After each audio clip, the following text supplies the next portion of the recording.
following is a presentation of Western Farmers Electric Cooperative. Roosevelt County Electric Cooperatives kickoff for its geothermal heat pump validation project was held recently in New Mexico. The event was held outside Portales at the site of a home being retrofitted with a geothermal heat and air unit. The site is one of 5 participants in the voluntary validation study to measure electric usage and ground source savings. Roosevelt's Executive Vice President and General Manager Jerry Parton explains some of the reasons his co-op is keen to introduce geothermal technology to its members. The co-op is doing that so they're able to get into it affordably, comparable to what they would do with any other conventional system, possibly lower. So we're trying to make the technology available at a lower cost and a higher efficiency than what you would see at standard technology going into most homes with the air-to-air system. The co-op is excited. Like I said, we're doing the monitoring.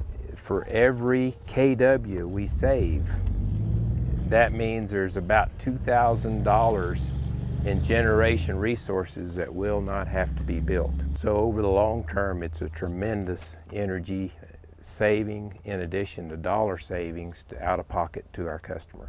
Ground source heat pumps can use 25 to 50% less electricity than conventional heating and air cooling systems.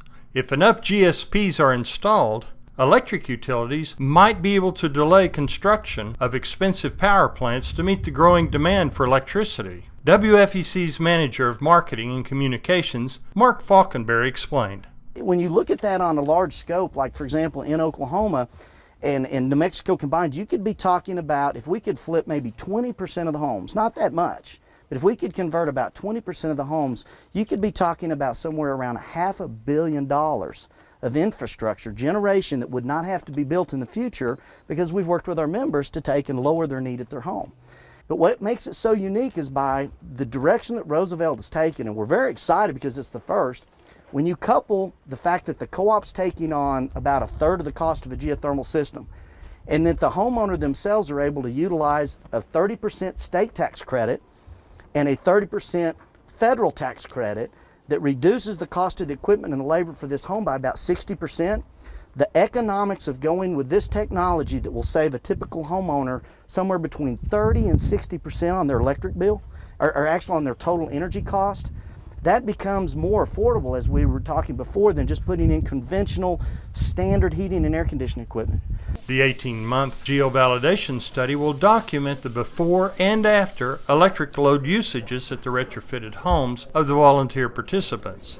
In order to meet the future power needs of its members, Parton said Roosevelt will continue to evaluate the most cost-effective methods. These will focus on both demand-side resource and supply-side resource solutions. This has been a presentation of Western Farmers Electric Cooperative.